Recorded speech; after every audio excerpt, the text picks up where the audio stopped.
La richesse, le pouvoir et le succès, mais un vide le suivait toujours. Une nuit, il rencontre un garçon sans abri portant son nom de famille. Une coïncidence ou une erreur du passé qui revient pour changer sa vie à jamais? Avant? De commencer l'histoire, dites-nous dans quel pays du monde vous nous regardez aujourd'hui. Rodrigo Ferraz sortit de sa limousine noire et élégante dans la fraîcheur du soir. La soirée de gala caritative s'était bien déroulée. $1 million de plus collectés pour l'éducation des enfants. À 52 ans, il avait tout ce qu'un homme pouvait désirer. Un manoir surplombant l'océan, une flotte de voitures de luxe et assez d'argent pour plusieurs vies. Pourtant, un vide le suivait toujours comme une ombre. « Avez-vous besoin de quelque chose d'autre ce soir, monsieur Ferraz ?» demanda Martin, son chauffeur depuis 15 ans. « Non, merci. Prenez le reste de la soirée de congé », répondit Rodrigo en ajustant sa montre coûteuse. Il décida de faire le dernier pâté de maison à pied jusqu'à son penthouse. Parfois, l'air nocturne l'aidait à se vider l'esprit. Les rues étaient presque désertes maintenant. Les chaussures vernies de Rodrigo claquaient sur le trottoir tandis qu'il passait devant des devantures de magasins fermés. Il desserra sa cravate et prit une profonde inspiration. Un autre événement réussit, une autre distraction des souvenirs qui le hantaient. C'est alors qu'il vit le garçon. Assis contre un immeuble, les genoux ramenés à la poitrine, se trouvait un enfant qui ne devait pas avoir plus de 10 ans. Ses vêtements étaient sales et déchirés, ses baskets maintenues ensemble avec du ruban adhésif. Mais ce qui attira l'attention de Rodrigo, ce furent les yeux du garçon, grands, noirs et remplis d'une détermination familière qu'il n'avait pas vue depuis des années. Rodrigo s'arrêta. Il devrait continuer à marcher. Il faisait des dons de millions à des œuvres caritatives pour enfants. Il ne pouvait pas sauver personnellement tous les enfants des rues, mais quelque chose chez ce garçon fit que ses pieds restèrent plantés sur le trottoir. « As-tu faim ?» demanda Rodrigo, la voix plus douce que d'habitude. Le garçon leva les yeux, surpris qu'un homme en costume lui parle. Il hocha lentement la tête, avec précaution. Rodrigo fouilla dans sa poche et sortit son portefeuille. Mais au lieu de simplement lui donner de l'argent, il se surprit lui-même en demandant « Comment tu t'appelles ?» Le garçon baissa les yeux, sa voix à peine un murmure. « Je m'appelle Samuel, Samuel Ferraz. » Les mots frappèrent Rodrigo comme un coup physique. Le monde autour de lui sembla se figer. Samuel Ferraz, le même nom de famille, le même prénom. Cela ne pouvait pas être une coïncidence. « Samuel », répéta Rodrigo, la voix tremblante. Le nom qu'il avait écrit sur un petit morceau de papier il y a 25 ans. Le nom du bébé qu'il avait été contraint d'abandonner. « Oui, monsieur », répondit le garçon, confus par la réaction étrange de cet homme bien habillé. L'esprit de Rodrigo s'emballa. Il y a 25 ans, il n'était qu'un pauvre étudiant quand sa petite amie Mariana est tombée enceinte. Ses riches parents avaient menacé de la couper complètement si elle gardait le bébé. Ils avaient forcé l'adoption, malgré les supplications désespérées de Rodrigo pour garder son fils. Il avait nommé le bébé Samuel avant qu'il ne le lui prenne. Mais ce garçon était trop jeune. Il ne pouvait pas être ce bébé. Cet enfant serait un homme adulte maintenant. « Où sont tes parents ?» demanda Rodrigo, essayant de maîtriser sa voix. Les yeux de Samuel s'assombrirent. « Je n'en ai pas. Je me suis enfui de l'institution, il y a 3 jours. Et ton nom de famille est vraiment Ferraz. C'est ce que disent mes papiers. Je n'ai jamais connu mes vrais parents. » Il haussa les épaules, comme si cela n'avait pas d'importance. Mais ses yeux racontaient une histoire différente. Rodrigo ne pouvait pas le laisser là. « As-tu faim ?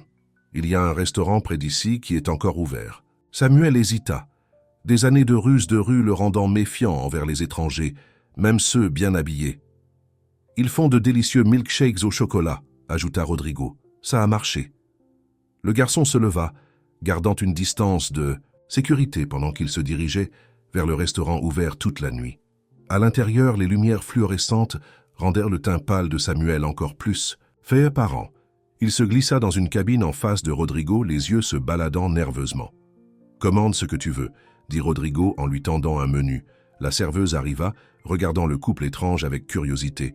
Un garçon, en vêtements sales, assis en face d'un homme en costume de créateur.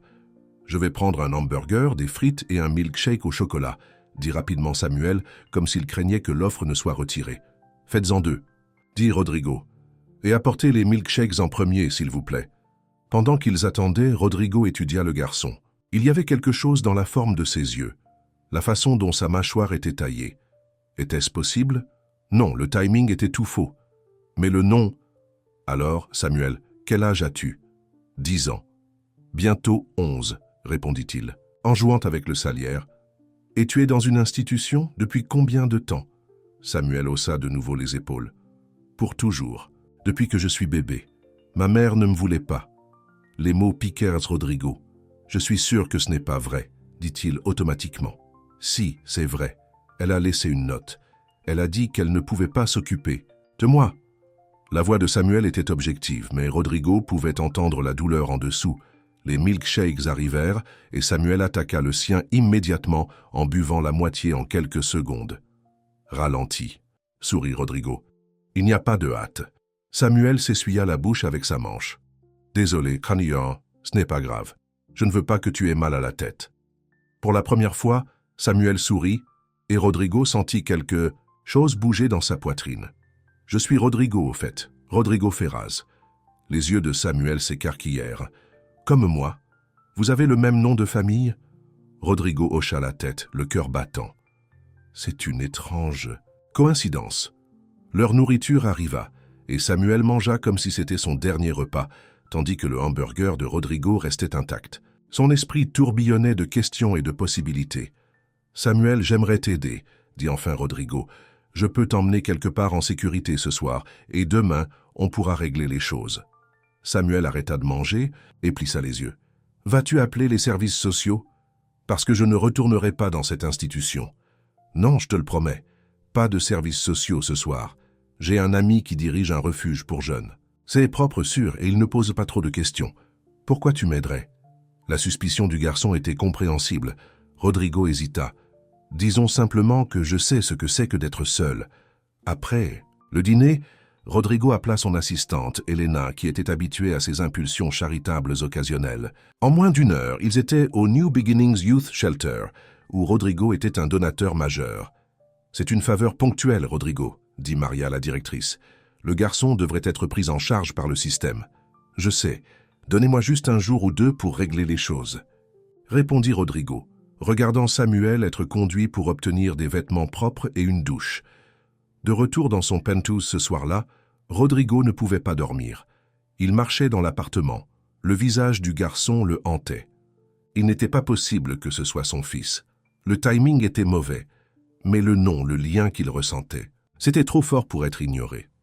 Le lendemain matin, Rodrigo appela son avocat, Thomas. « J'ai besoin que tu trouves des informations sur un garçon nommé Samuel Ferraz. Il a environ 10 ans et est dans le système de placement familial. » « Une raison particulière ?» demanda prudemment Thomas. « Fais-le, Thomas, et sois discret. » Rodrigo appela ensuite Elena. « Annule toutes mes réunions aujourd'hui et trouve tout ce que tu peux sur les dossiers d'adoption d'il y a 25 ans. »« Monsieur ?»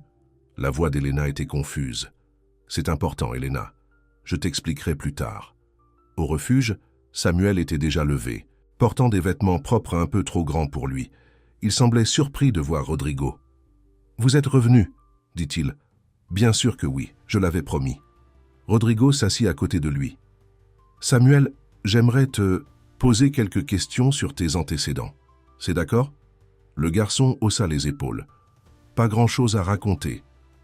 Sais-tu où tu es, né ? Hôpital de Santa Barbara, c'est sur mes papiers. » Rodrigo sentit son pouls s'accélérer. « C'est là que Mariana avait accouché. Connais-tu ta date de naissance ? » 17 juillet. La pièce sembla tourner. C'était la bonne date, mais c'était il y a 25 ans, pas 10. « Samuel, sais-tu quelque chose sur tes parents biologiques ?» Le visage du garçon se durcit. « Ma mère m'a abandonné à l'hôpital avec une note. Elle disait qu'elle était désolée, mais qu'elle ne pouvait pas me garder. Mon père n'était pas là. Et ton nom de famille, d'où ça vient ?» La note l'avait. Elle disait que c'était le nom de mon père et qu'elle voulait que je le porte. Le téléphone de Rodrigo sonna. C'était Thomas. « Je dois prendre ça, dit-il à Samuel. Je reviens tout de suite. » En dehors de la pièce, Rodrigo répondit. « Qu'as-tu trouvé ? C'est compliqué, Rodrigo. Les dossiers du garçon sont scellés, mais j'ai un contact qui me devait une faveur. Samuel Ferraz, âgé de 10 ans, a été abandonné à l'hôpital de Santa Barbara par sa mère. Qui était-elle ? C'est là que ça devient intéressant. La mère est répertoriée comme Lucia Soares. Rodrigo fronça les sourcils. Je ne sais pas qui c'est. Il y a plus. Lucia Soares était la cousine de Mariana. Rodrigo eut l'impression que le sol s'était effondré sous ses pieds. Mariana, ma Mariana, oui. Et il y a autre chose. Lucia a nommé le garçon Samuel parce que, selon le personnel de l'hôpital, elle a dit que c'était ce que son vrai père aurait voulu.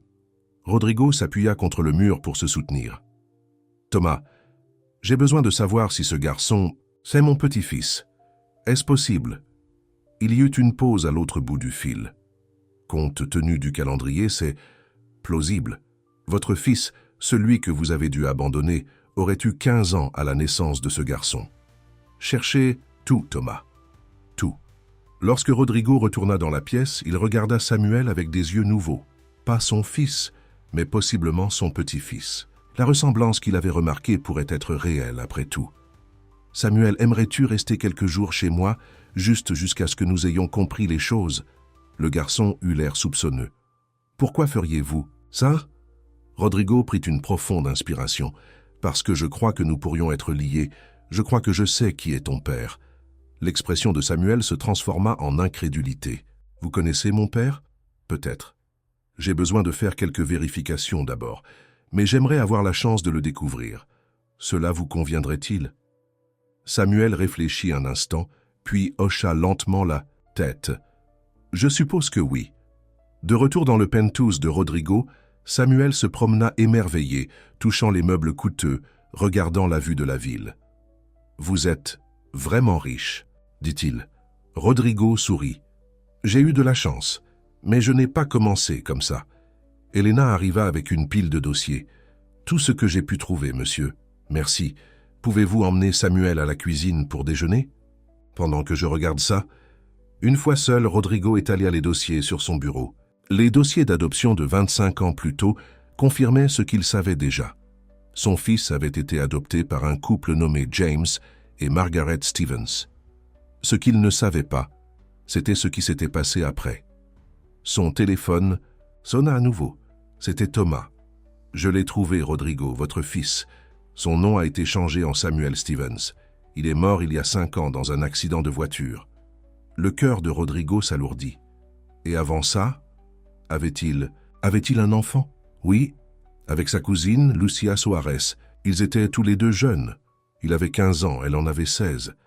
Les Stevens l'ont envoyé dans un internat après ça, et la famille de Lucia l'a renié.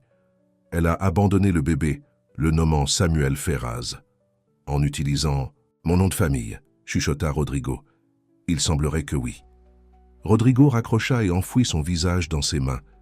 Son fils était parti, un jeune homme qu'il n'avait jamais eu la chance de connaître. Mais son petit-fils était là dans sa cuisine en train de déjeuner. Une seconde chance. Lorsque Samuel revint, Rodrigo était assis tranquillement sur le canapé. « Ça va ?» demanda le garçon, faisant preuve d'une perspicacité inattendue. « Samuel, je dois te dire quelque chose d'important. Ce sera peut-être difficile à comprendre. » Samuel s'assit, le visage grave. « Est-ce à propos de mon père? »« Oui. Et à propos de moi. » Rodrigo prit une profonde inspiration. « Il y a longtemps, j'ai eu un fils qui m'a été enlevé. Je l'ai appelé Samuel avant qu'il ne le prenne. » Les yeux du garçon s'écarquillèrent. « Comme moi? »« Oui.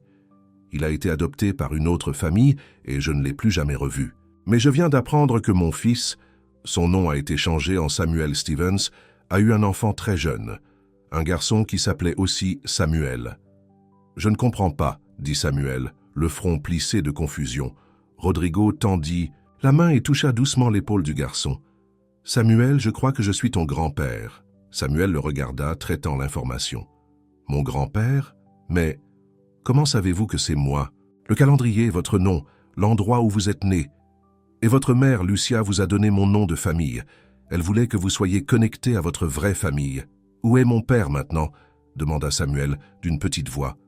Rodrigo avala difficilement. « Je suis désolé, Samuel. Il est mort il y a 5 ans dans un accident. » Le visage de Samuel s'affaissa, mais il ne pleura pas. Il avait appris à retenir ses larmes depuis longtemps. « Donc, je n'ai toujours pas de parents. »« Non, mais tu m'as, si tu veux. » Rodrigo sentit ses propres yeux se remplir de larmes. « J'ai perdu mon fils avant même de le connaître. Je ne veux pas te perdre, toi aussi. » Samuel le regarda pendant un long moment. « Êtes-vous sûr d'être mon grand-père ?»« Vraiment sûr. On peut faire un test pour le confirmer. Mais oui, je crois que je le suis. Et vous voulez que je reste avec vous ?» Plus que tout. Samuel regarda l'appartement luxueux, puis Rodrigo. « Je suppose que ça ira. » Rodrigo sourit à travers ses larmes. Ce n'était pas une réponse enthousiaste, mais c'était un début, une chance de réparer une vieille injustice, de donner à ce garçon l'amour et la sécurité qu'il méritait. Ce soir-là, alors que Samuel dormait dans la chambre d'amis, Rodrigo se tenait dans l'embrasure de la porte en le regardant. Le petit-fils du fils qu'il n'avait jamais connu. Un morceau de son cœur lui était revenu. « Je ferai mieux cette fois », murmura-t-il. « Je le promets. » Mais même en faisant ce vœu, Rodrigo savait que la route à venir ne serait pas facile. Samuel avait passé toute sa vie à penser qu'il n'était pas désiré. Changer cette croyance demanderait plus qu'un bel appartement et des conforts matériels. Et quelque part, il y avait Lucia, la mère qui avait abandonné son fils, mais lui avait donné le nom de Ferraz. Que lui était-il arrivé? Et quel secret pourrait-elle encore garder? Rodrigo ferma la porte doucement et alla dans son bureau. Il y avait des appels à faire, des arrangements à mettre en place. Si Samuel était vraiment son petit-fils, Rodrigo bougerait ciel et terre pour le faire légalement partie de sa famille. Mais d'abord, il devait être certain, et il devait trouver Lucia. Le nom qu'il n'avait jamais oublié l'avait mené à une seconde chance. Maintenant, il devait juste s'assurer de ne pas la gaspiller.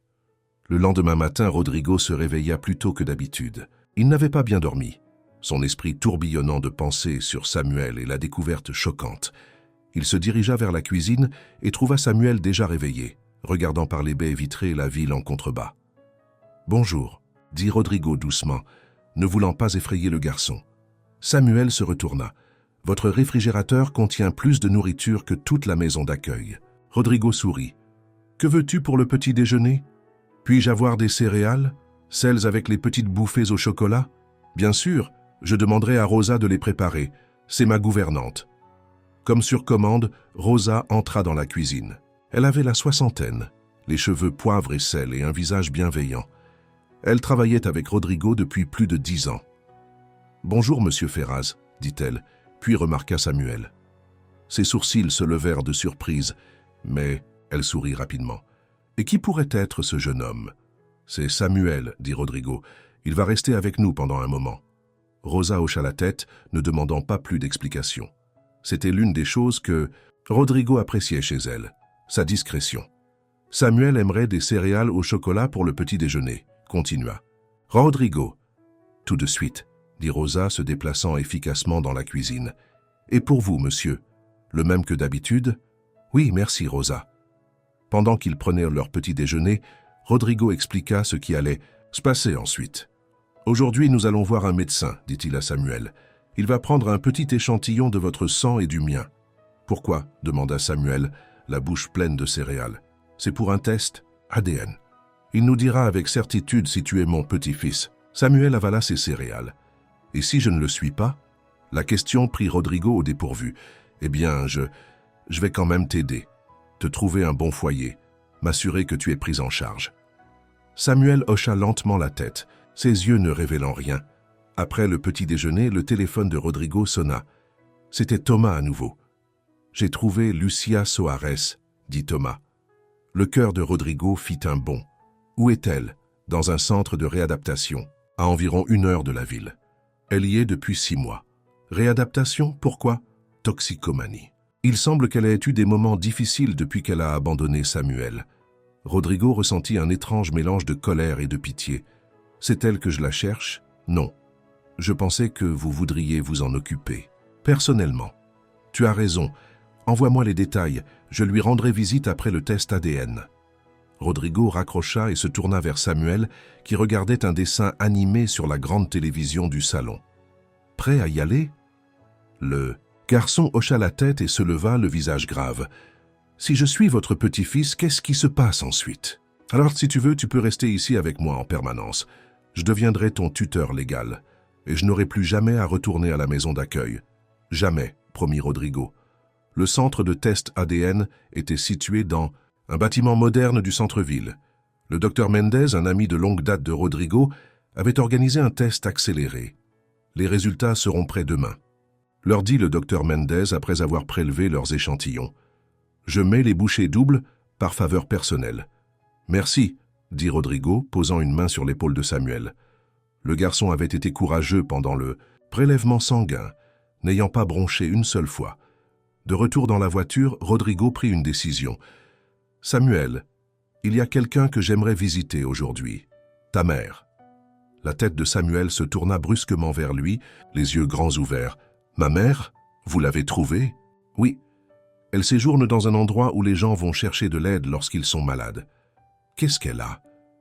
Rodrigo choisit ses mots avec soin. « Elle a eu des problèmes. Parfois, les gens prennent de la drogue pour échapper à leur souffrance et ensuite ils ne peuvent plus s'arrêter. » Samuel baissa les yeux sur ses mains. « C'est pour ça qu'elle m'a abandonné? À cause de la drogue? Je ne sais pas, Samuel. Mais peut-être pouvons-nous lui demander. » Le garçon resta silencieux un instant. « Est-ce que je dois la voir? »« Non, pas du tout. Tu peux attendre dans la voiture avec Martin si tu préfères. » Samuel réfléchit. « Je veux la voir, » dit-il finalement, sa voix faible mais déterminée. Le centre de réadaptation s'étendait sur plusieurs hectares de terrain paysager. Il ressemblait plus à un complexe hôtelier qu'à un établissement clinique, ce qui, Rodrigo le supposait, était le but recherché. À la réception, on leur apprit que Lucia était dans le jardin. Un membre du personnel les conduisit dans un espace paisible, avec des bancs et des parterres de fleurs. Assise sur l'un des bancs, se trouvait une femme mince, aux longs cheveux noirs. Même de loin, Rodrigo put constater la ressemblance avec Mariana, son ancienne petite amie. Cela lui fit mal au cœur, le ramenant à de vieux souvenirs. « Madame Soares », appela le membre du personnel. « Vous avez des visiteurs. » Lucia leva les yeux, la confusion sur le visage. Quand elle vit Samuel, ses yeux s'écarquillèrent de surprise. « Samuel », chuchota-t-elle, se levant lentement. Le garçon se rapprocha de Rodrigo, soudainement incertain. « Bonjour, Lucia, » dit Rodrigo. « Je suis Rodrigo Ferraz. » La main de Lucia porta à sa bouche. « Rodrigo, vous êtes son grand-père. »« Oui, pouvons-nous nous asseoir ?»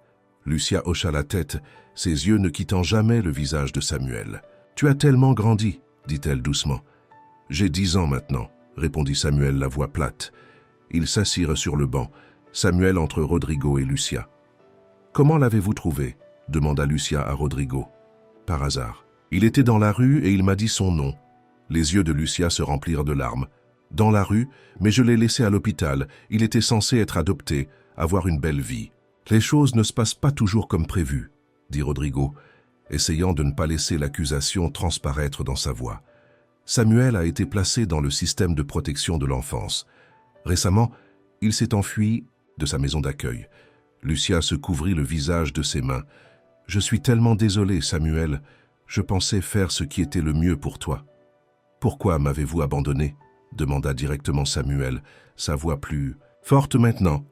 Lucia baissa les mains, les larmes coulant sur son visage. « J'avais 16 ans, Samuel. Mes parents m'avaient mis à la porte. Ton père était parti, envoyé en pensionnat par ses parents. Je n'avais nulle part où aller, pas d'argent. Je pensais que tu méritais mieux que ce que je pouvais te donner. Mais vous m'avez donné son nom, dit Samuel, montrant Rodrigo du doigt. Pourquoi ? Parce que je voulais que tu aies un lien avec ta vraie famille. Je savais qui était ton grand-père.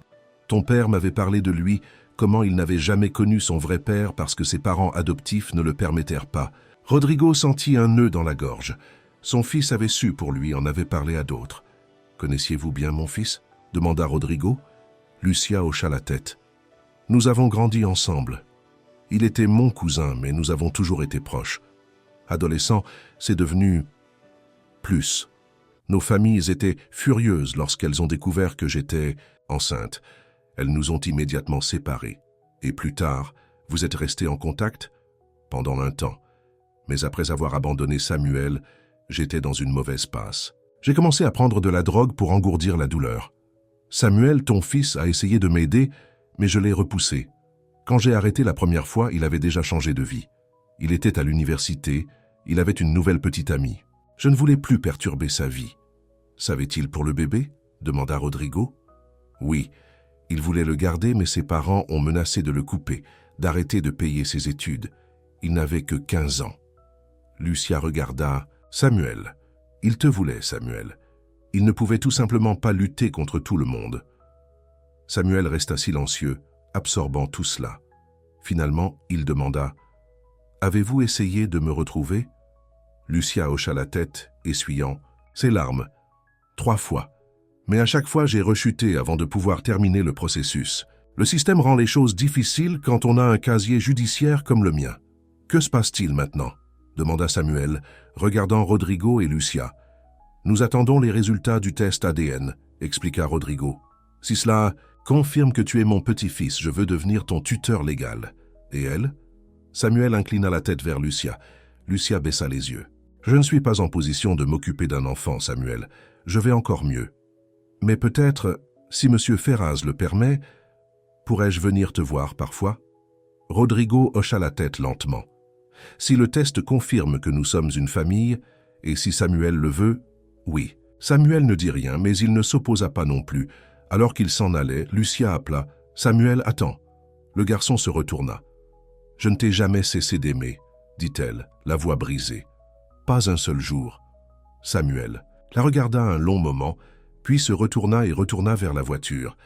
Sur le chemin du retour vers le Penthouse, Samuel resta silencieux. Rodrigo ne le força pas à parler, comprenant que le garçon avait beaucoup à assimiler. Arrivé à la maison, Samuel alla directement dans sa chambre et ferma la porte. Rodrigo lui laissa de l'espace, mais alla le voir 1 heure plus tard. Il trouva le garçon recroquevillé sur le lit, endormi, les traces de larmes visibles sur ses joues. Rodrigo tira doucement une couverture sur lui et quitta la pièce, le cœur lourd du poids d'un si grand chagrin. Le sien, celui de son fils, celui de Lucia et surtout celui de Samuel. Ce soir-là, Elena appela avec des nouvelles qui glacèrent le sang de Rodrigo. « Quelqu'un des services de protection de l'enfance est venu au bureau pour vous chercher, dit-elle. Ils connaissent Samuel. Apparemment, la maison d'accueil a signalé sa disparition, et d'une manière ou d'une autre, ils ont découvert qu'il était avec vous. Que leur avez-vous dit? Que vous étiez indisponible et que vous les contacteriez demain. Mais monsieur, il semblait très préoccupé. Ils ont mentionné quelque chose au sujet d'une garde non autorisée. L'esprit de Rodrigo s'emballa. « Merci, Elena. Je vais m'en occuper. » Il appela immédiatement Thomas.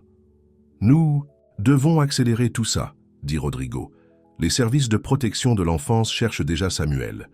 Sans les résultats du test ADN et une audience de garde en bonne et due forme, nous ne pouvons pas faire grand-chose, » répondit Thomas. « Il pourrait le ramener à la maison d'accueil pendant que nous suivons la procédure légale. »« Ce n'est pas acceptable, » dit fermement Rodrigo. « Trouvez une solution, Thomas, quel qu'en soit le coût. » Après avoir raccroché, Rodrigo alla voir Samuel à nouveau.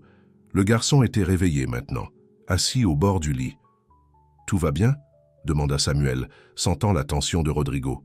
Rodrigo s'assit à côté de lui. « Il y aura peut-être des gens qui viendront vous voir demain, des services sociaux. » Le visage de Samuel se durcit. « Ils veulent me ramener. Je ne laisserai pas cela arriver, » promit Rodrigo. « Mais nous devrons peut-être être intelligents. »« Qu'est-ce que vous voulez dire ?»« J'ai une maison sur la plage, à environ 2 heures d'ici. Nous pourrions y aller ce soir, juste jusqu'à ce que nous obtenions les résultats du test et que je puisse entamer la procédure légale pour devenir votre tuteur. » Samuel y réfléchit. « Comme s'enfuir, comme gagner du temps, » rectifia Rodrigo. « Juste 1 ou 2 jours. »« D'accord, » accepta Samuel. « Je ne veux pas retourner à la maison d'accueil. » Rodrigo aida Samuel à préparer un petit sac avec les nouveaux vêtements qu'ils avaient achetés plus tôt. Puis, il appela Martin pour qu'il amène la voiture à l'entrée de service du bâtiment. Alors qu'il s'apprêtait à partir, le téléphone de Rodrigo sonna. C'était le docteur Mendez. « Rodrigo, j'ai vos résultats de test. » Le cœur de Rodrigo fit un bond. « Déjà, je pensais que vous aviez dit demain. J'ai demandé une priorité. Les résultats sont concluants. Le garçon est bien votre petit-fils. Les marqueurs ADN ne laissent aucun doute. » Rodrigo ferma les yeux, une vague d'émotion le submergeant. « Merci, Carlos, cela veut tout dire. » Après avoir raccroché, il se tourna vers Samuel, qui le regardait avec des yeux nerveux. « Les résultats du test sont arrivés plus tôt, » dit Rodrigo, la voix épaisse d'émotion. « Tu es mon petit-fils, Samuel, tu es ma famille. » Quelque chose changea dans l'expression de Samuel. Un adoucissement, une petite étincelle d'espoir. « Vraiment? C'est sûr? »« Oui, » dit Rodrigo souriant à travers des larmes soudaines. « C'est sûr. » Après un moment d'hésitation, Samuel fit un pas en avant et passa ses bras autour de la taille de Rodrigo. C'était la première fois que le garçon initiait un contact physique. Rodrigo rendit l'accolade, serrant son petit-fils contre lui, jurant en silence de ne plus jamais le laisser partir. Ils partirent quand même pour la maison de plage ce soir-là, empruntant la route côtière dans le SUV moins voyant de Rodrigo. Samuel s'endormit sur le siège passager, la tête contre la vitre. En le regardant, Rodrigo sentit une protection féroce monter en lui. Cet enfant, son petit-fils, son sang, avait assez souffert. À partir de maintenant, Rodrigo s'assurerait que Samuel avait tout ce dont il avait besoin. Sécurité, éducation, opportunité et surtout amour. Mais alors qu'ils roulaient dans l'obscurité, Rodrigo ne pouvait pas se débarrasser du sentiment que leur voyage ensemble ne faisait que commencer. Il y aurait des défis à relever, des batailles juridiques, des cicatrices émotionnelles à guérir et la relation complexe avec Lucia à gérer. Pour l'instant, cependant, ils étaient ensemble. Le nom que Rodrigo n'avait jamais oublié l'avait mené à ce moment, cette seconde chance pour une famille, et il était déterminé à ne pas la gâcher. À la maison de plage, Rodrigo porta Samuel, toujours endormi, à l'intérieur et le coucha dans la chambre d'amis. Alors qu'il regardait le visage paisible du garçon, une pensée le frappa. Quelque part, son propre fils le regardait. Et peut-être, juste peut-être, était-il en paix, sachant que son fils était enfin en sécurité. « Je vais prendre soin de lui », murmura Rodrigo à la pièce silencieuse. « Je le promets. » Le lendemain matin, Rodrigo se réveilla à l'odeur de quelque chose qui brûlait. Il se précipita dans la cuisine pour trouver Samuel essayant de faire des crêpes, avec des résultats moins que réussis. « Je voulais vous surprendre », dit Samuel, l'air gêné, « mais je crois que j'ai mis le feu trop fort. » Rodrigo rit, soulagé que ce ne soit rien de grave. Et si on préparait le petit déjeuner ensemble? Pendant qu'ils travaillaient côte à côte, mélangeant une nouvelle pâte et retournant des crêpes, Rodrigo ressentit un contentement qu'il n'avait pas connu depuis des années. Voilà ce que ressentait une famille. Après le petit déjeuner, ils se promenèrent le long de la plage, Samuel ramassant des coquillages et posant des questions sur la vie de Rodrigo. « Alors, vous êtes vraiment riche ?» demanda Samuel, faisant ricocher une pierre sur l'eau. « Je m'en suis bien sorti », répondit Rodrigo. « J'ai créé une entreprise de technologie il y a 20 ans, qui a pris une ampleur que je n'aurais jamais imaginée. Et vous ? Avez tout fait tout seul? J'ai eu de l'aide, de bonnes personnes qui ont cru en moi et en mes idées. Avez-vous déjà essayé de retrouver mon père, après qu'il l'ait emmené ?» La question prit Rodrigo au dépourvu. « Oui, » admit-il, « pendant des années. Mais ses parents adoptifs ont changé son nom et ont déménagé. Ils ne voulaient pas que je sois dans sa vie. »« C'est méchant, » dit simplement Samuel. « Il pensait faire ce qui était le mieux pour lui, » dit Rodrigo, bien que les mots eussent un goût amer. « Comme ma mère pensait faire ce qui était le mieux pour moi. » Rodrigo regarda le garçon avec surprise. « Oui, je suppose que oui. » Samuel lança une autre pierre. « Les adultes sont bizarres. » Rodrigo ne put s'empêcher de rire. « Oui, ça c'est sûr. » Leur matinée paisible fut interrompue par le téléphone de Rodrigo. C'était Thomas. « La protection de l'enfance est dans votre penthouse », dit Thomas sans préambule. Ils ont une ordonnance du tribunal, leur permettant de ramener Samuel au foyer jusqu'à ce qu'une audience puisse être organisée. « Dites-leur que nous avons les résultats de l'ADN », dit Rodrigo, s'éloignant de Samuel pour que le garçon n'entende pas. « Dites-leur que Samuel est mon petit-fils. Je l'ai fait. Ils disent que ça n'a pas d'importance. Sans tutelle légale, vous n'avez pas le droit de le garder. » La mâchoire de Rodrigo se serra. « Aussi vite que possible pour obtenir une audience d'urgence. J'y travaille toute la nuit. Le plus tôt que nous puissions obtenir une audience devant un juge compréhensif, c'est demain matin. Faites-le, Thomas. » Rodrigo raccrocha et se retourna pour trouver Samuel debout, juste derrière lui. « Ils vont venir me chercher, n'est-ce pas ?» demanda le garçon, le visage pâle. Rodrigo s'agenouilla à la hauteur de Samuel. « Oui, mais nous n'allons pas les laisser vous prendre.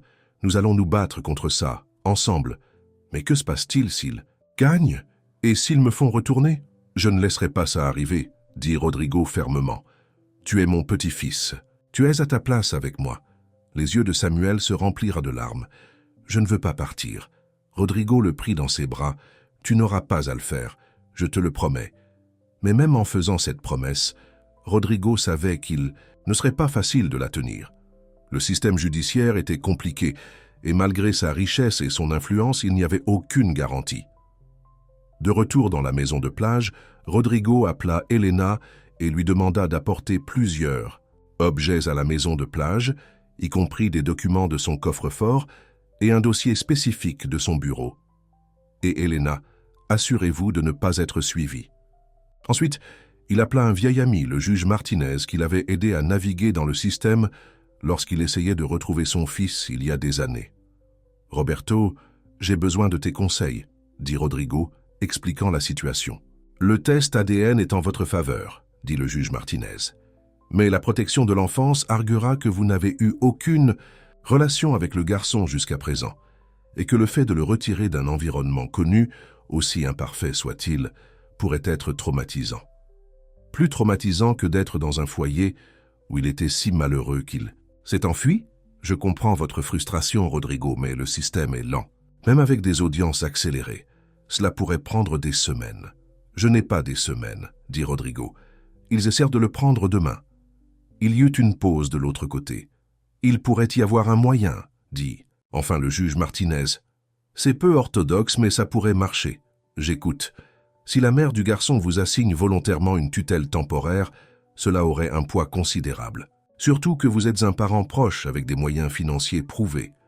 Lucia est en cure de désintoxication. Sa signature serait elle-même valable? Le fait d'être en traitement n'abolit pas automatiquement ses droits parentaux. Si elle est cohérente et non sous influence lorsqu'elle signe, cela pourrait fonctionner. Rodrigo remercia son ami et appela immédiatement le centre de réadaptation. Après avoir expliqué la situation au directeur, il obtint l'autorisation de rendre visite à Lucia à nouveau cet après-midi-là. « Nous devons retourner voir ta mère, » dit Rodrigo à Samuel. « Pourquoi ? Elle pourrait nous aider à rester ensemble. » Samuel sembla sceptique, mais acquiesça. Le trajet de retour vers le centre de réadaptation fut tendu. Rodrigo continua de vérifier le rétroviseur, s'attendant à moitié à voir des voitures de police les suivre. Au centre, Lucia les attendait dans une salle de réunion privée. Elle avait l'air nerveuse, mais plus composée que la veille. « Le directeur m'a dit ce qui se passait, » dit-elle. « Ils veulent éloigner Samuel de vous. »« Oui, » confirma Rodrigo. « À moins que vous ne nous aidiez. » Lucia regarda Samuel qui se tenait près de Rodrigo. « Que voulez-vous que je fasse ? Me céder la tutelle temporaire » dit Rodrigo, posant les documents préparés par Thomas sur la table. « Cela n'affectera pas vos droits parentaux, mais cela me donnera une position légale, jusqu'à ce que nous puissions trouver une solution plus permanente. » Lucia lut attentivement les papiers. « Et c'est ce que Samuel veut ?» demanda-t-elle.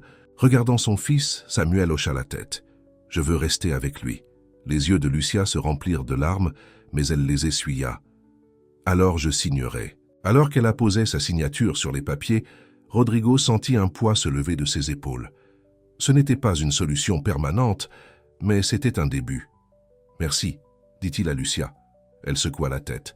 « Ne me remerciez pas. J'essaie juste de faire ce qui est juste pour une fois. » Elle regarda Samuel. « J'espère que tu pourras me pardonner un jour. » Samuel ne répondit pas, mais il ne détourna pas les yeux non plus. C'était un progrès aussi petit soit-il. Lorsqu'ils quittèrent le centre, Thomas les attendait sur le parking avec des nouvelles.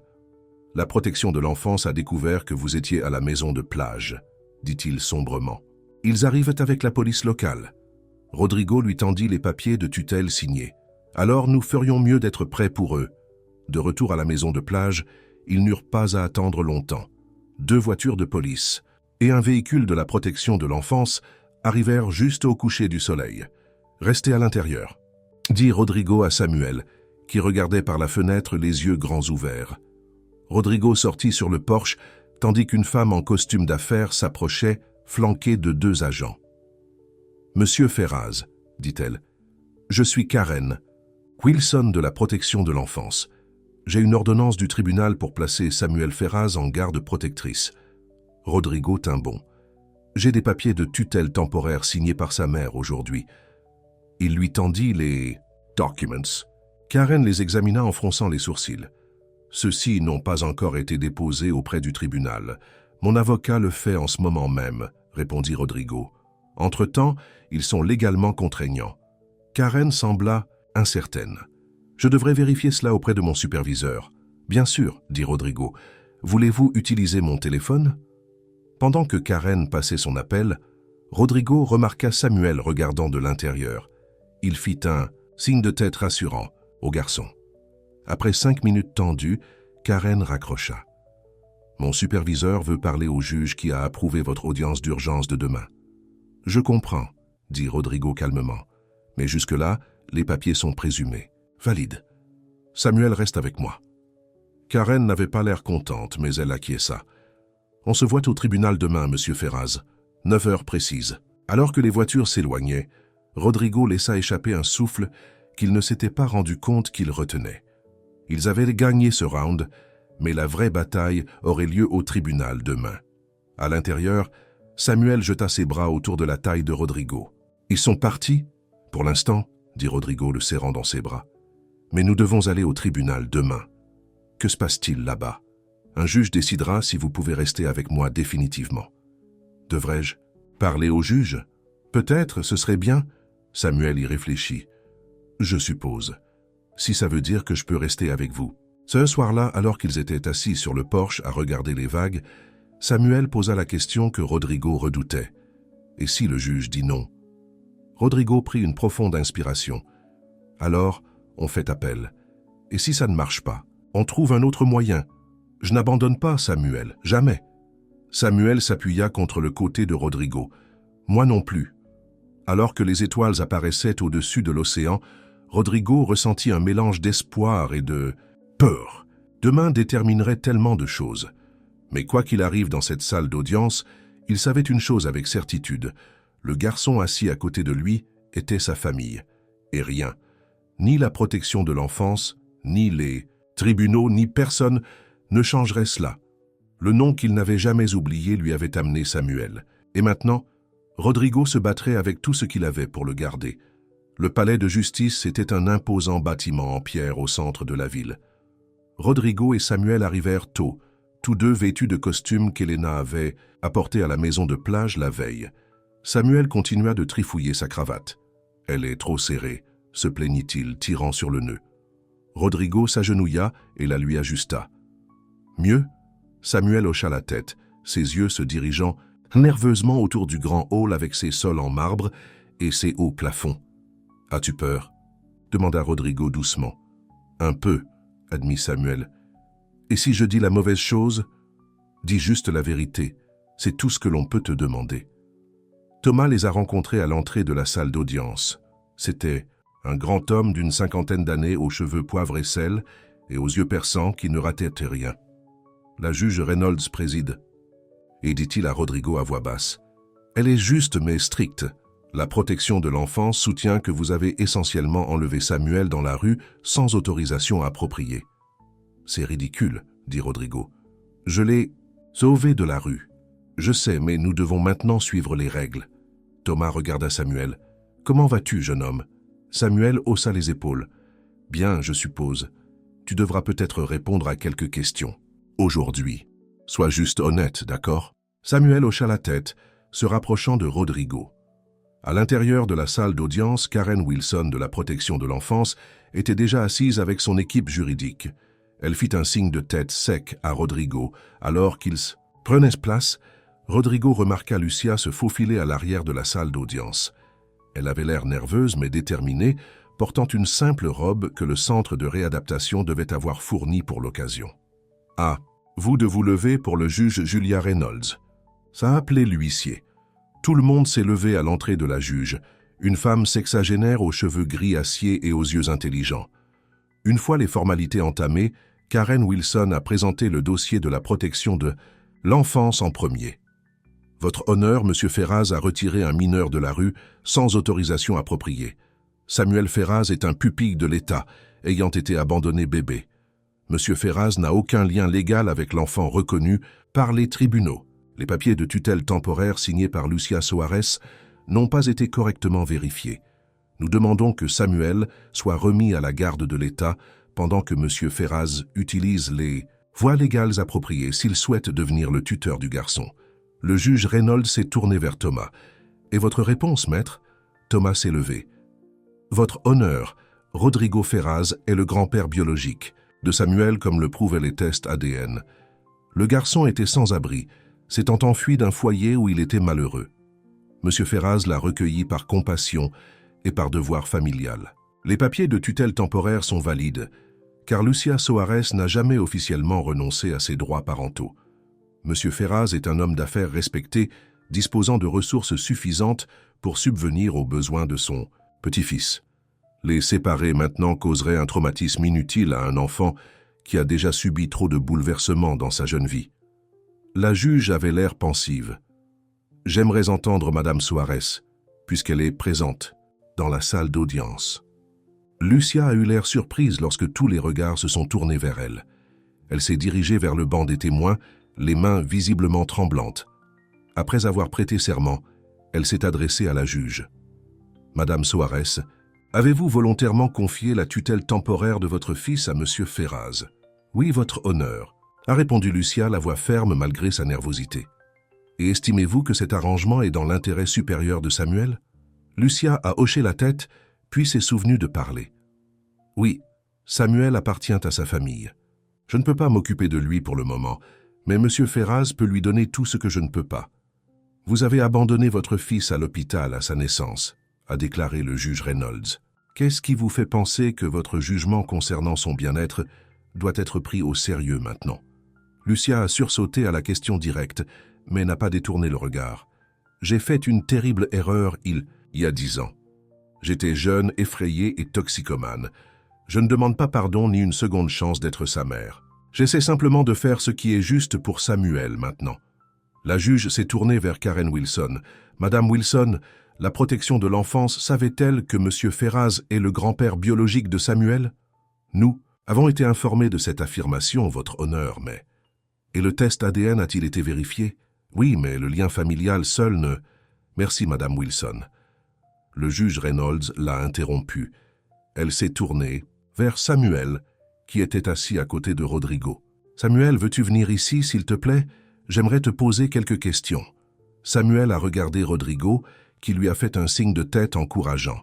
Le garçon s'est dirigé vers le banc des témoins, semblant minuscule et vulnérable. « Tu n'as pas besoin de prêter serment, Samuel. » T'a dit la juge gentiment. « Je veux juste t'entendre directement, tu comprends? »« Oui, madame, » a répondu Samuel.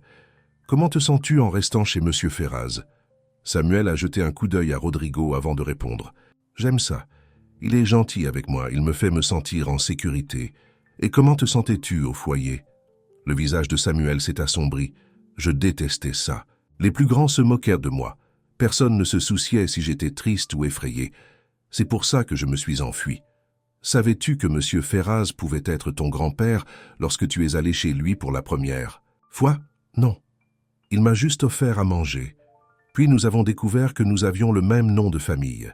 C'est là qu'il a commencé à essayer de savoir si nous étions liés. La juge a souri doucement. Et maintenant que tu sais qu'il est ton grand-père, qu'en penses-tu? Pour la première fois, un petit sourire est apparu sur le visage de Samuel. C'est cool, je n'ai jamais eu de famille auparavant. Merci, Samuel. Tu peux retourner à ta place maintenant. Alors que Samuel retournait auprès de Rodrigo, la juge a mélangé quelques papiers, puis a levé les yeux. Après avoir examiné les preuves et entendu les témoignages, je constate que si les méthodes de M. Ferraz étaient peu orthodoxes, ses intentions étaient nobles. Les preuves ADN confirment un lien biologique et l'enfant souhaite clairement rester avec son grand-père. Par conséquent, je prolonge la tutelle temporaire de 90 jours, pendant lesquels M. Ferraz remplira les papiers nécessaires pour la tutelle permanente. La protection de l'enfant s'effectuera des visites à domicile régulières pour assurer le bien-être de l'enfant. L'audience est levée. Le maillet est tombé avec un craquement décisif. Samuel a levé les yeux vers Rodrigo, les yeux grands ouverts. « Est-ce que ça veut dire que je peux rester avec toi ?»« Oui, » a répondu Rodrigo, incapable de contenir son émotion. « Tu peux rester avec moi. » Samuel a jeté ses bras autour de la taille de Rodrigo, et pendant un moment, le reste du monde s'est estompé. Il n'y avait que deux, grand-père et petit-fils, enfin réunis après tant de coups du sort. Karen Wilson s'est approchée d'eux alors qu'ils quittaient la salle d'audience. « Félicitations, Monsieur Ferraz. » Mais ne croyez pas que nous ne suivrons pas de près la situation. Le bien-être de ce garçon reste notre préoccupation. Comme il se doit, a répondu Rodrigo calmement. Vous constaterez que je ferai tout en mon pouvoir pour donner à Samuel la meilleure vie possible.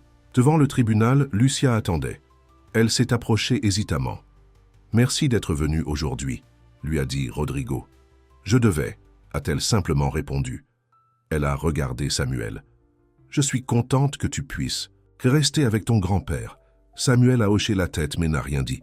« Je retourne au centre maintenant », a poursuivi Lucia. « Je termine le programme cette fois, pour de vrai. »« C'est bien », a dit Rodrigo. « Lorsque tu seras prête, nous pourrons discuter des visites, si c'est quelque chose que Samuel souhaite. » Les yeux de Lucia se sont remplis de larmes. « Merci, c'est plus que ce que je mérite. » Alors qu'elle se retournait pour partir, Samuel s'est soudainement exprimé. « Mon père, comment était-il » Lucia s'est arrêtée, la surprise et l'émotion traversant son visage.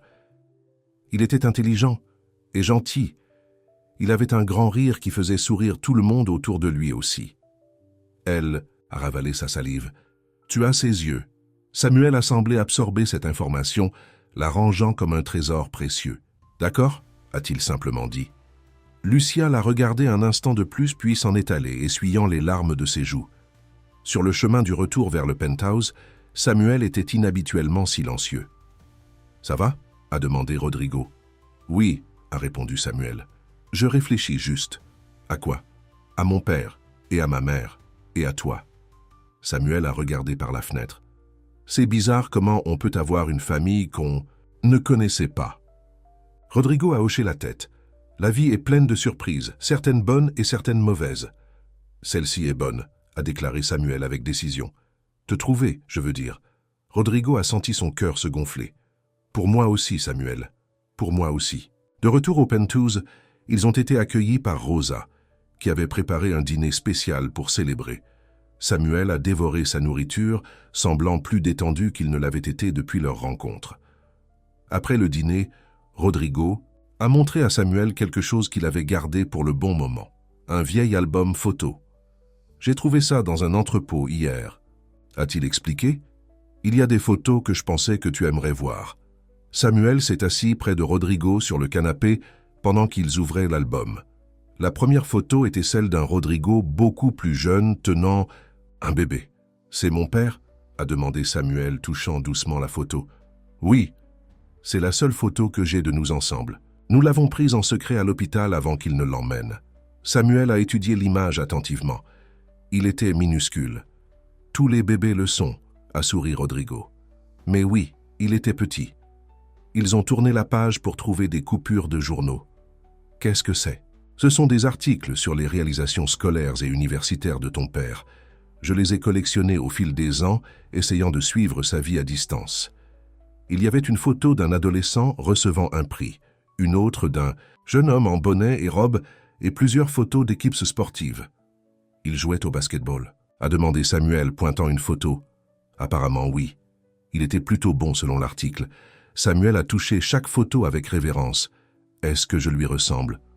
Rodrigo a étudié le visage de Samuel, voyant des échos de son fils dans les traits du garçon. Oui, surtout autour des yeux. Ils ont continué à parcourir l'album, Rodrigo partageant ce qu'il savait de la vie de son fils. Ce n'était pas grand-chose. Des extraits glanés dans les articles de journaux et les connaissances mutuelles. Mais pour Samuel, c'était une fenêtre inestimable sur son passé. Quand est-il mort? A finalement demandé Samuel. Rodrigo a pris une profonde inspiration. Il y a 5 ans, un accident de voiture, comme celui qui a failli te tuer avant ma naissance. Oui, a dit Rodrigo, surpris par le lien. Je suppose que c'est vrai. Étais-tu triste, même si tu ne le connaissais pas vraiment? Très triste, a admis Rodrigo.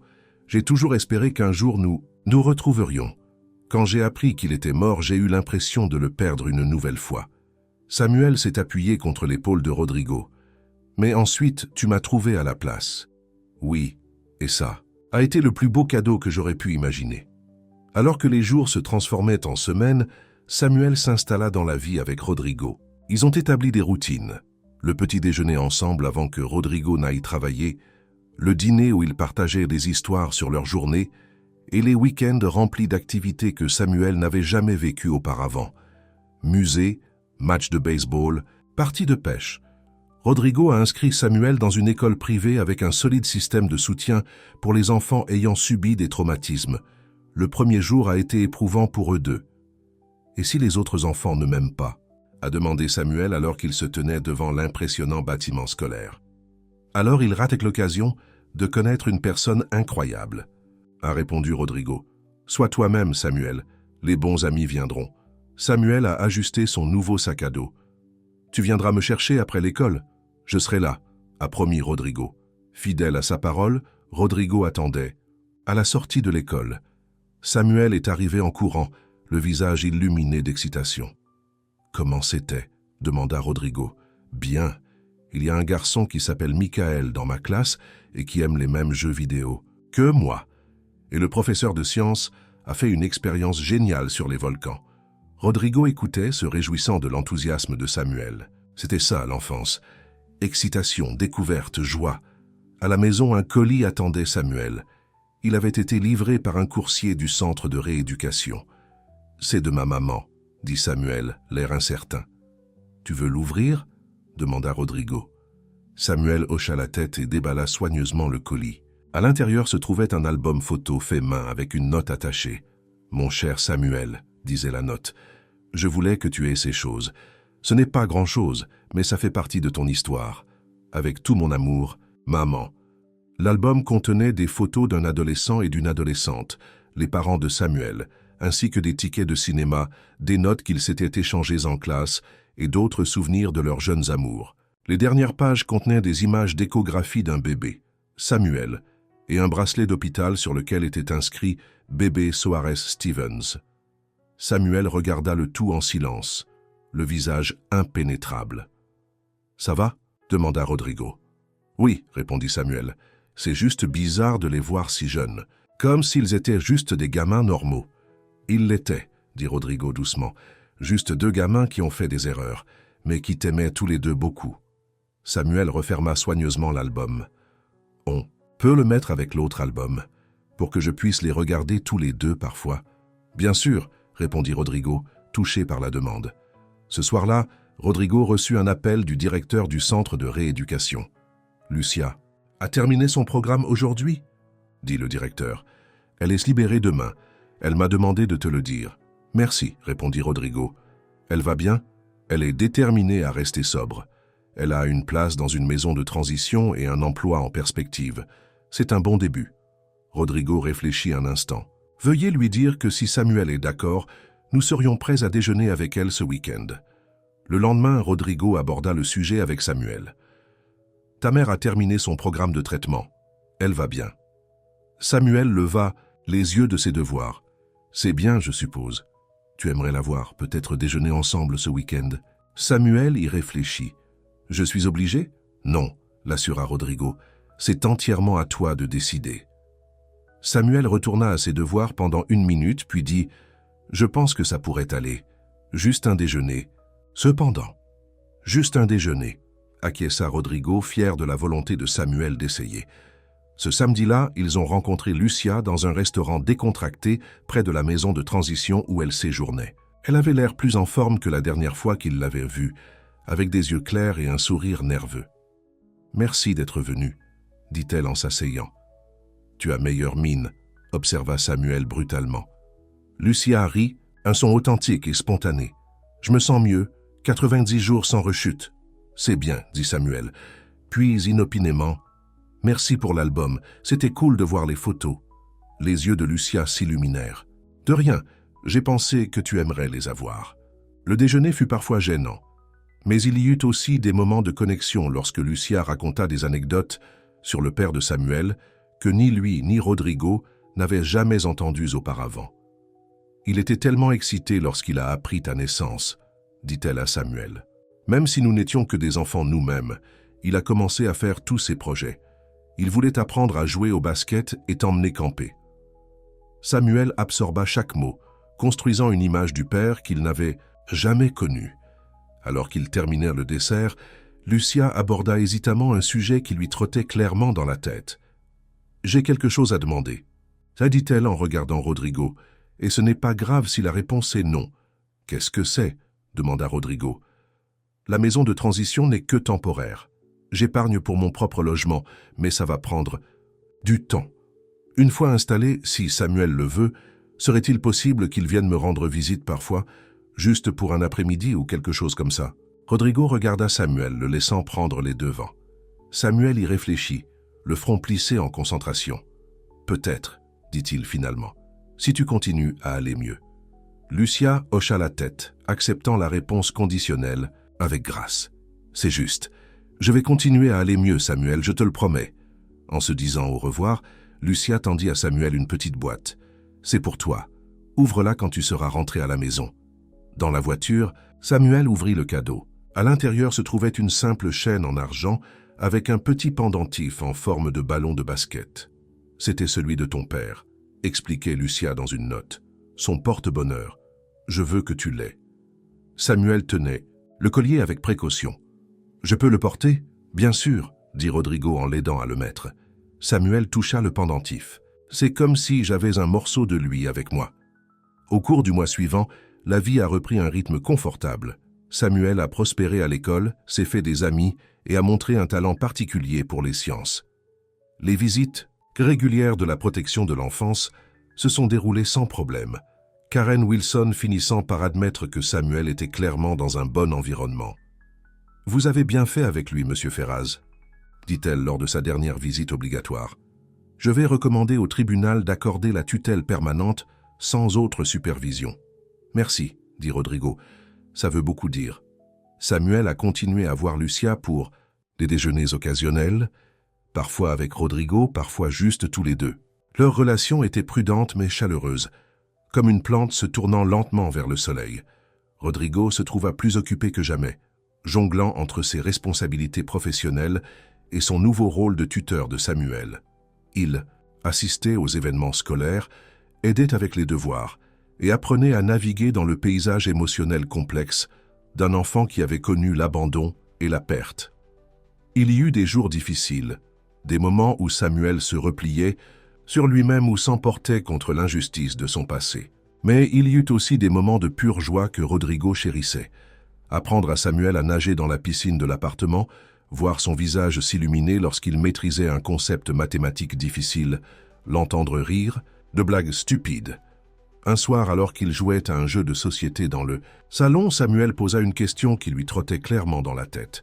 « Quand le juge rendra la décision permanente, serai-je officiellement ton petit-fils ?»« Tu es déjà officiellement mon petit-fils, » dit Rodrigo. « L'ADN le prouve. Le juge ne fera que me rendre ton tuteur légal. » Samuel hocha la tête, déplaçant sa pièce de jeu. « Mais mon nom de famille restera Ferraz, n'est-ce pas ?»« Oui, bien sûr. »« Bien. » Samuel resta silencieux un instant, puis demanda « Puis-je t'appeler grand-père au lieu de Rodrigo ?» Rodrigo sentit son cœur se serrer d'émotion.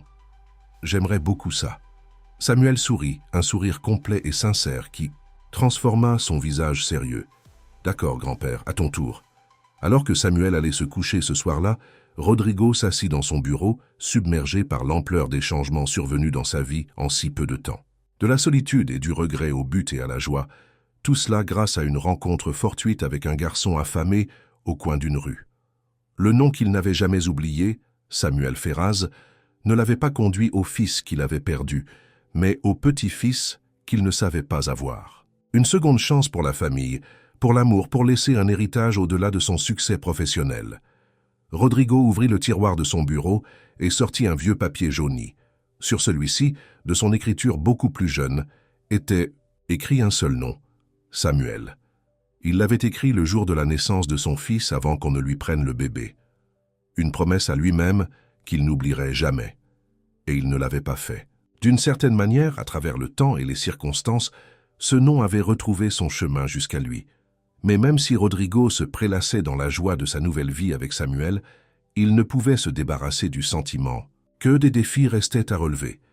La date de l'audience pour la tutelle permanente approchait, et même si Karen Wilson était maintenant compréhensive, le système pouvait être imprévisible. Et puis il y avait Lucia, reconstruisant lentement sa vie mais toujours sur un terrain instable. Que se passerait-il si elle rechutait? Comment cela affecterait-il Samuel, qui commençait prudemment à lui faire confiance. Il y avait aussi la question de l'éducation et de l'avenir de Samuel. Le garçon était intelligent, mais présentait des lacunes dans son apprentissage dues à des années de scolarisation irrégulière. Rodrigo était déterminé à lui donner toutes les chances, mais il savait aussi que trop pousser pourrait se retourner contre lui. Alors que Rodrigo remettait le papier dans le tiroir, son téléphone sonna. C'était Thomas. « Nous avons un problème », dit son avocat sans préambule. « Quel genre de problème ?» demanda Rodrigo immédiatement sur le qui-vive. « Je viens de recevoir un appel d'un avocat représentant James et Margaret Stevens. » Rodrigo fronça les sourcils. « Le couple qui a adopté mon fils ? Oui. Apparemment, ils ont appris l'existence de Samuel et réclament des droits de grands-parents. » Rodrigo sentit un nœud froid se former dans son estomac. « Ils n'ont aucun droit. Ils n'ont jamais voulu que je connaisse mon fils. Maintenant, ils pensent au pouvoir réclamer mon petit-fils. Ils soutiennent qu'ils ont élevé le père de Samuel depuis son enfance et qu'ils sont donc ses parents légaux, ce qui fait d'eux les grands-parents légaux de Samuel. C'est absurde, dit Rodrigo, la voix qui montait. Le test ADN prouve que je suis son grand-père biologique. La biologie n'est pas tout en droit de la famille, avertit Thomas. Ils ont des ressources et un lien de longue date avec votre fils. Nous devons nous préparer à une bataille. Après avoir raccroché, Rodrigo resta assis dans le bureau sombre. Une tempête d'émotions bouillonnant en lui. Les Stevens lui avaient enlevé son fils, les avaient gardés séparés pendant toutes ces années. Maintenant, il voulait faire de même avec Samuel? Il ne le permettrait pas. Pas cette fois. Mais alors que sa colère grandissait, Rodrigo entendit un petit bruit à la porte. Samuel se tenait là en pyjama, l'air somnolent et inquiet. « Ça va, grand-père? Je t'ai entendu parler. » Rodrigo força un sourire. « Ça va, Samuel, juste un appel professionnel. » Tu semblais contrarié. « Ce n'est rien qui te concerne, » l'assura Rodrigo. « Retourne te coucher. » Samuel hésita. « Tu promets que ça va? »« Je le promets, » dit Rodrigo, touché par l'inquiétude du garçon. « Tout va bien aller. » Alors que Samuel retournait dans sa chambre, Rodrigo fit un vœu silencieux. Il ne laisserait personne lui enlever cet enfant, ni la protection de l'enfance, ni les Stevens, ni personne. Quoi qu'il en coûte, quelles que soient les ressources qu'il devait employer, il se battrait pour son petit-fils. Le nom qu'il n'avait jamais oublié lui avait apporté Samuel, et il déplacerait ciel et terre pour s'assurer qu'ils restent ensemble, quelles que soient les tempêtes à venir. Le lendemain matin, Rodrigo convoqua une réunion d'urgence avec Thomas à son bureau. Il ne voulait pas que Samuel entende leur conversation. « Dis-moi tout sur la demande des Stevens », dit Rodrigo dès que son avocat arriva. Thomas ouvrit sa mallette et sortit plusieurs documents.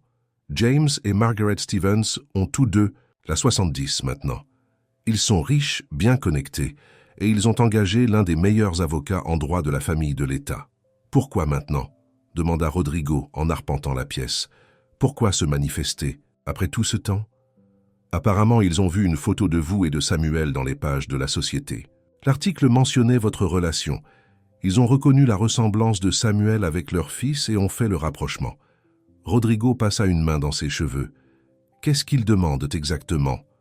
Des droits de visite, dans un premier temps. Mais leur avocate a laissé entendre qu'ils pourraient demander la garde partagée. C'est ridicule, dit Rodrigo, la voix s'élevant. Ils n'ont aucun droit légal, ils ne sont pas de sa famille.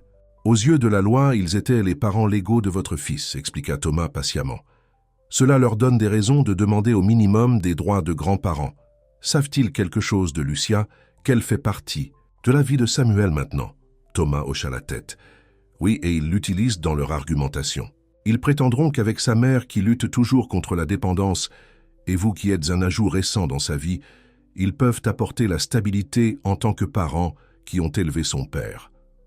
Rodrigo sentit sa tension artérielle monter. Ils m'ont tenu mon fils éloigné toute sa vie, et maintenant ils pensent avoir un droit sur mon petit-fils. Je comprends votre frustration, dit Thomas calmement. Mais nous devons être stratégiques. Combattre cela avec des émotions pourrait se retourner contre nous. Rodrigo prit une profonde inspiration, essayant de se calmer. Qu'à notre prochaine étape? Les Stevens ont demandé une réunion. Leur avocate a suggéré qu'il pourrait être bénéfique d'en discuter en dehors du tribunal. Quand? Demain après-midi. J'ai déjà libéré votre emploi. Du temps. Rodrigo hocha la tête, l'esprit bouillonnant. Et Samuel, devrait-il être au courant? Thomas réfléchit à la question. Pas encore.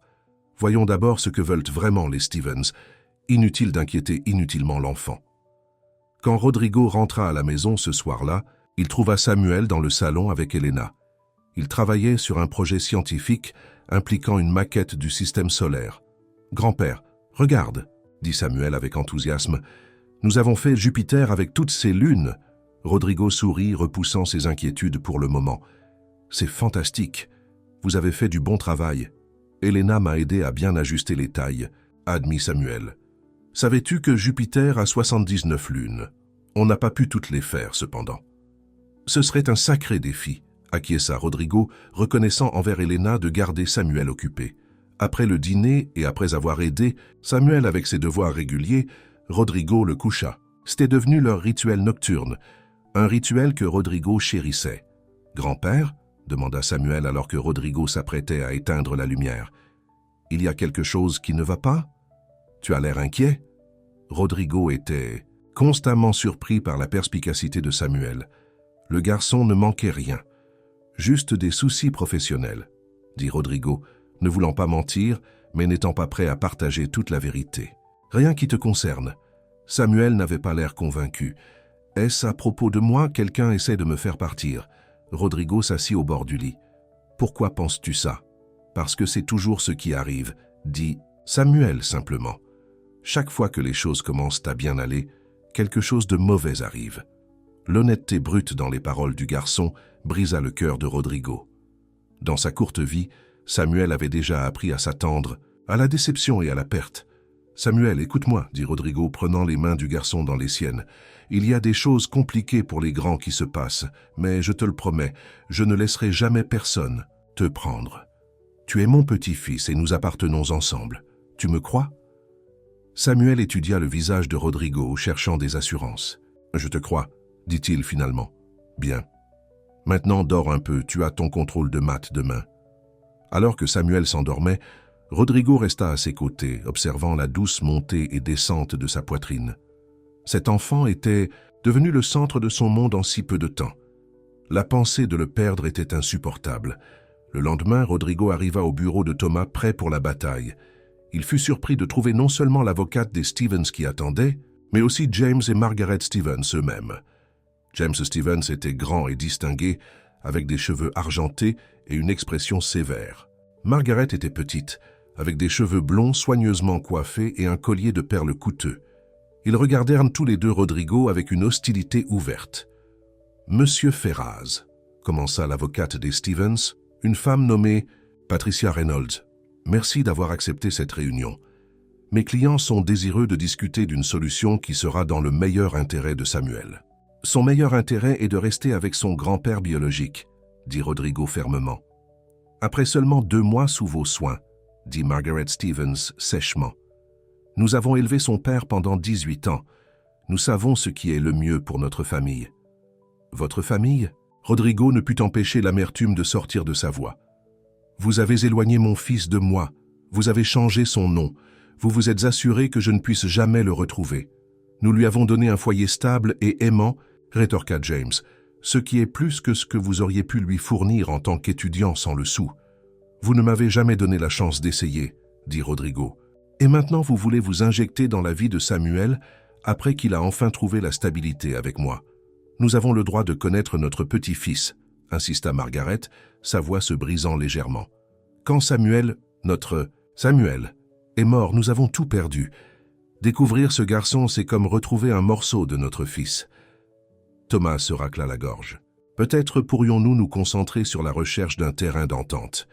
Les tribunaux pensent généralement que les enfants profitent d'avoir plus d'adultes aimants dans leur vie, pas moins. Patricia hocha la tête. Exactement. Nous ne cherchons pas à retirer Samuel du foyer de M. Ferraz.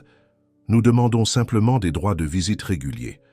Rodrigo regarda le couple Stevens, voyant au-delà de leurs vêtements coûteux et de leurs attitudes hautaines le chagrin qu'ils portaient encore pour leur fils, son fils.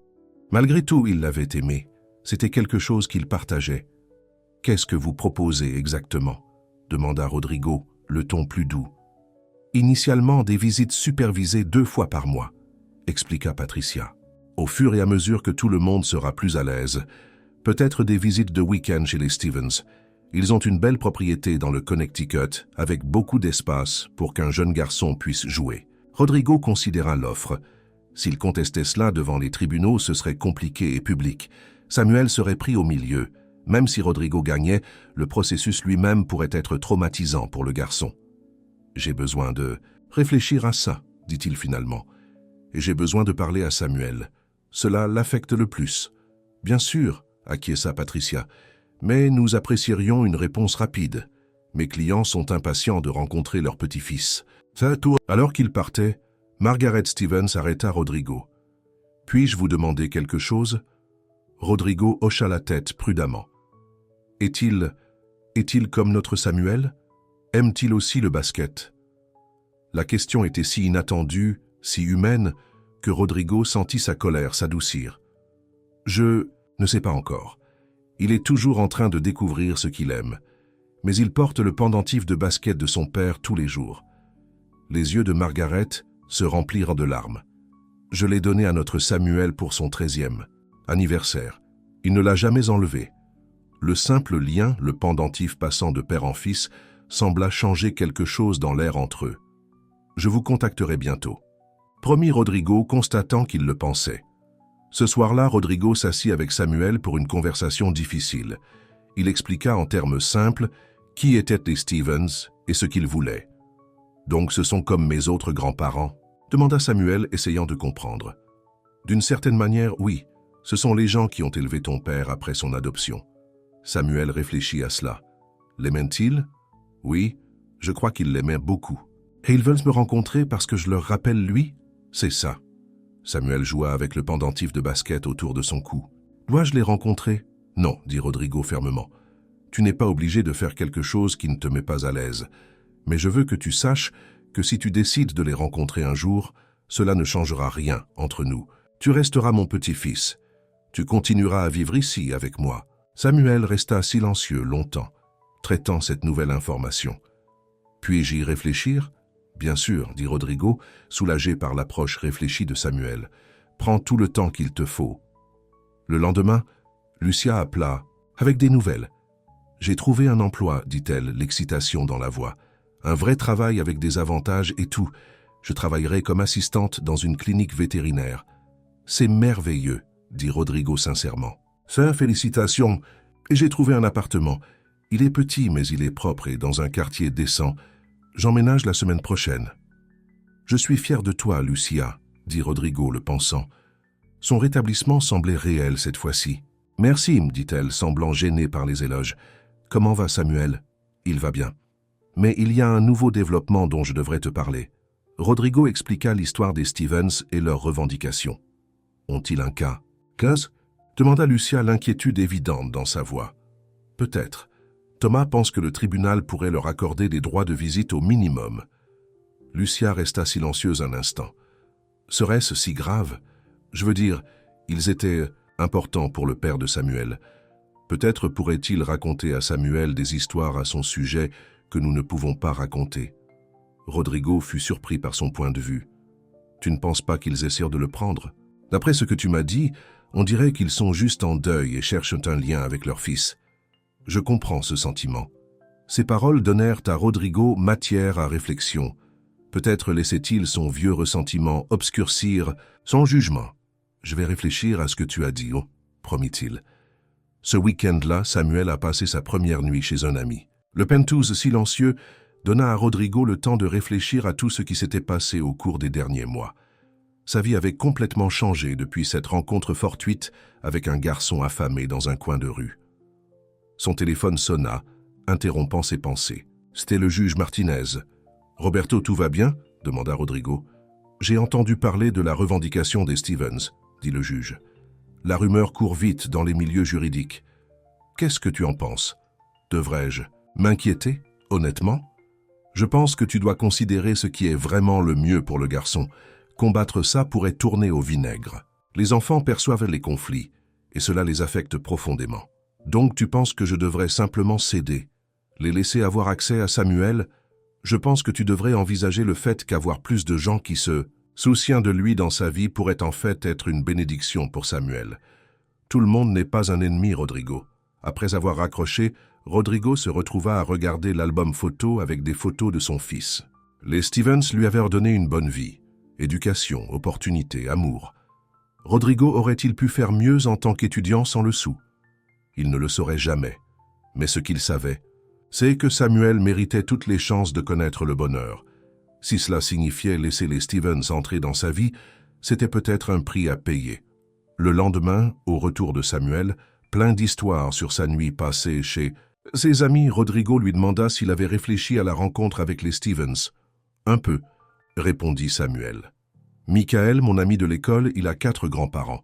Il dit que c'est cool parce qu'il reçoit des cadeaux supplémentaires à Noël. » Rodrigo rit. « C'est certainement une façon de voir les choses. »« Serait-il gentil avec moi ?» demanda Samuel, son insécurité transparaissant. « Je pense que oui, » répondit Rodrigo honnêtement. « Ils aimaient beaucoup votre père, et vous leur rappelez. Vous serez fâché si je voulais les rencontrer ?» Rodrigo prit Samuel dans ses bras. « Bien sûr que non, je veux que tu aies tout ce qu'il y a de bon dans la vie, Samuel. Si cela inclut d'avoir eux aussi comme grands-parents, alors je suis pour. » Samuel le serra fort dans ses bras. « Tu resterais quand même mon préféré, cependant. » Le cœur de Rodrigo débordait d'amour. « Merci, mais tu n'as pas à choisir. Le cœur a de la place pour beaucoup de gens. » Le lendemain, Rodrigo appela Patricia Reynolds et proposa un arrangement différent de celui suggéré par les Stevens. Au lieu de passer directement à des visites régulières, il suggéra une première rencontre sur un terrain neutre, en sa présence. Si cela se passait bien, il pourrait progressivement augmenter le temps que Samuel passerait avec les Stevens. « Mes clients préféreraient un arrangement plus formel, » dit Patricia. « Ce n'est pas une négociation, » répliqua Rodrigo fermement. « C'est moi qui essaie de faire ce qu'il y a de mieux pour mon petit-fils. Il a déjà subi assez de bouleversements dans sa vie. Nous devons y aller doucement. » Après avoir consulté les Stevens, Patricia rappela pour annoncer leur accord. La première rencontre était fixée au samedi suivant dans une salle privée d'un restaurant appartenant à Rodrigo, assurant à la fois la neutralité et l'intimité. Le jour J, Samuel était nerveux, changeant de tenue 3 fois. « J'ai l'air bien ?» demanda-t-il, redressant sa collerette pour la 10e fois. « Tu es parfait », le rassura Rodrigo. « Sois toi-même. C'est qui ils veulent rencontrer ?» Les Stevens arrivèrent exactement à l'heure, tous deux aussi nerveux que Samuel. Margaret portait un paquet cadeau. « Merci de nous avoir organisé cela », dit James sèchement à Rodrigo, avant de tourner son attention vers Samuel. Son expression s'adoucit immédiatement.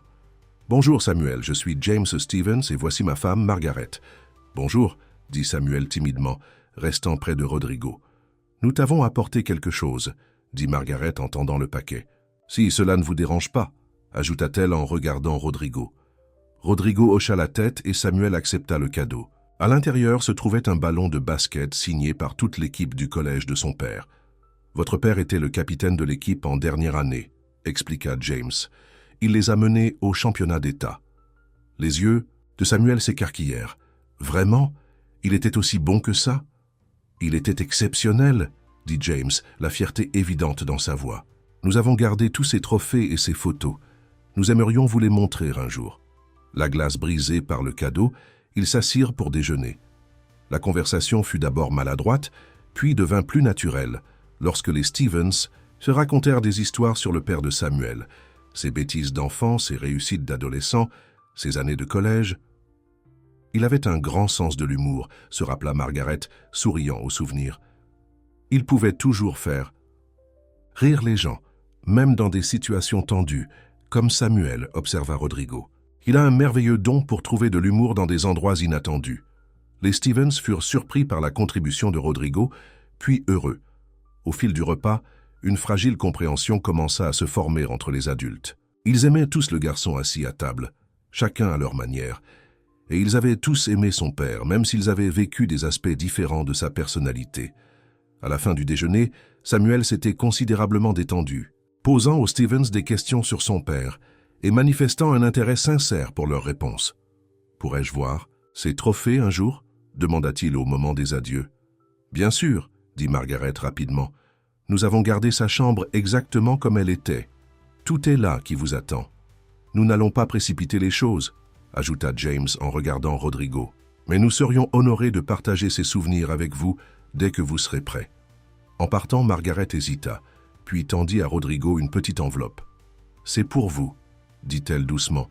« Nous aurions dû les partager, depuis longtemps. » À l'intérieur se trouvaient plusieurs photos de leur fils, le fils de Rodrigo, que Rodrigo n'avait jamais vus auparavant.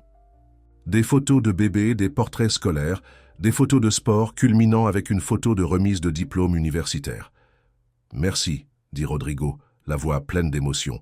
« Cela signifie beaucoup pour moi. » Margaret hocha la tête, incapable de parler, et suivit son mari dehors. « Ce n'était pas si mal, » dit Samuel en rentrant à la maison. « Ils sont plutôt gentils, surtout Madame Stevens. Elle me rappelle Rosa. » Rodrigo sourit à la comparaison entre sa femme de ménage et l'élégante Margaret Stevens.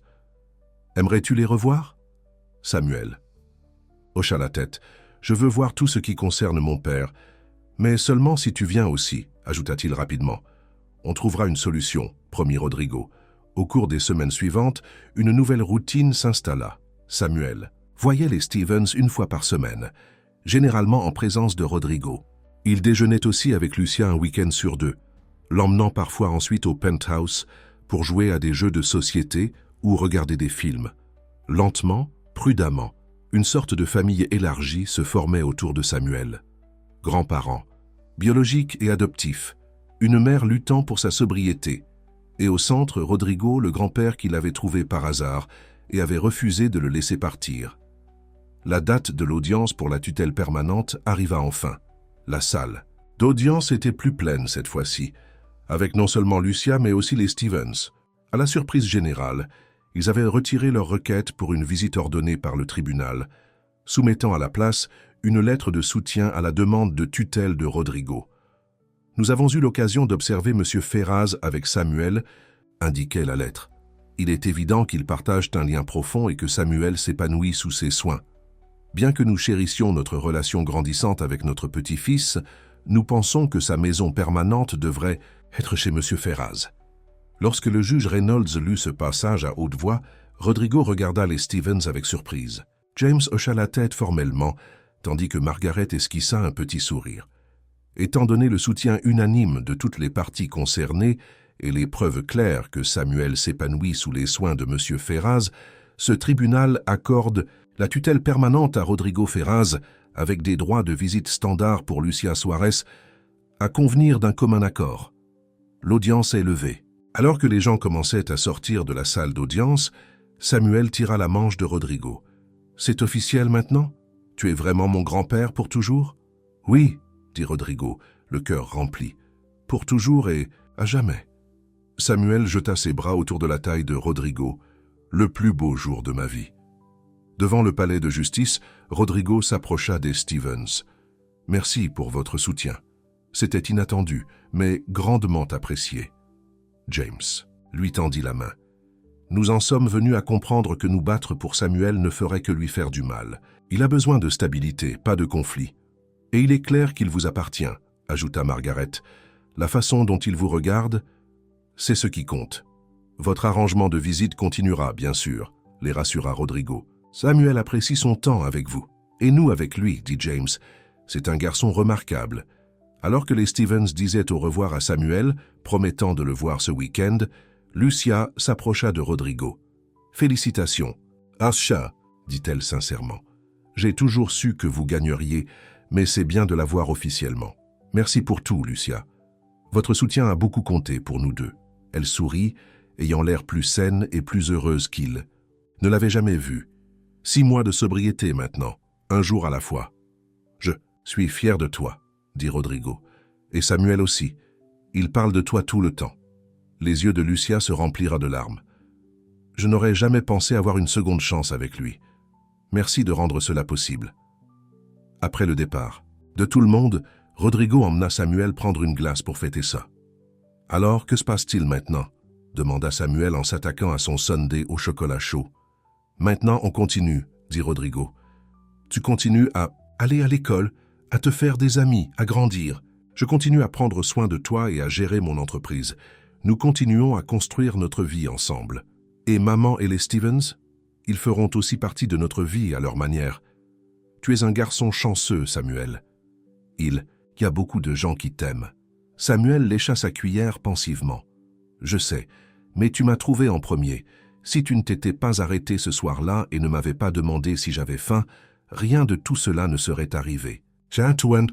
Rodrigo pensa à la chaîne d'événements qui les avait réunis, le gala de charité qu'il avait failli manquer, la décision de marcher au lieu de se faire conduire, le garçon assis seul sur le trottoir. Tant de chance pour que leurs chemins ne se croisent jamais. Certaines choses sont faites pour être, dit-il simplement. Le nom que j'ai donné à votre père a retrouvé son chemin jusqu'à moi par vous. Samuel Ferraz, dit le garçon, roulant le nom dans sa bouche comme si c'était quelque chose de précieux. Samuel Ferraz, répéta Rodrigo, le nom qui le hantait depuis 25 ans. Le nom qui ne représentait plus la perte mais l'espoir, non pas la tristesse mais la joie.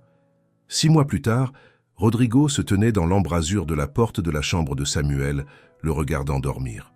Le garçon venait de fêter son 11e anniversaire avec une fête à laquelle assistaient ses amis d'école, Lucia, les Stevens, et même Karen Wilson du CPS, qui était devenue une sorte d'amie de la famille. Sur la table de chevet, dans un cadre spécial, se trouvaient 3 photos. Une du père de Samuel adolescent, une de Lucia tenant le bébé Samuel à l'hôpital avant de le laisser, et une prise la semaine dernière de Samuel avec Rodrigo, tous deux souriant largement à la caméra point passé, présent et futur, tous connectés par le garçon dormant paisiblement sous la surveillance du grand-père qu'il avait trouvé contre toute attente. Rodrigo réfléchissait à combien sa vie avait changé depuis cette nuit fatidique. Il était passé d'un homme, prospère mais solitaire, hanté par les regrets du passé, au centre d'une famille complexe, parfois difficile mais finalement aimante. Il avait trouvé un but au-delà de son empire commercial. Il avait trouvé la guérison pour ses vieilles blessures. Et Samuel? Le garçon effrayé et affamé des rues était devenu un jeune homme confiant et prospère, avec un avenir plein de possibilités. Il avait trouvé la sécurité, la stabilité et surtout l'amour. Alors que Rodrigo fermait doucement la porte, il murmura les mots qui étaient devenus son rituel nocturne. « Bonne nuit, Samuel Ferraz. Je t'aime. » Le nom qu'il n'avait jamais oublié était devenu le nom qu'il dirait avec amour chaque jour pour le reste de sa vie. Le lendemain matin, au petit déjeuner, Samuel annonça qu'il avait pris une décision. « Je veux créer une fondation, » dit-il sérieusement, « pour aider les enfants comme moi, les enfants qui n'ont pas de famille. » Rodrigo sourit au grand cœur de son petit-fils. « C'est une merveilleuse idée. Nous pouvons la mettre en place ensemble. Je sais déjà. Comment je veux l'appeler ?» continua Samuel, les yeux brillants de détermination. « La fondation Samuel Ferraz.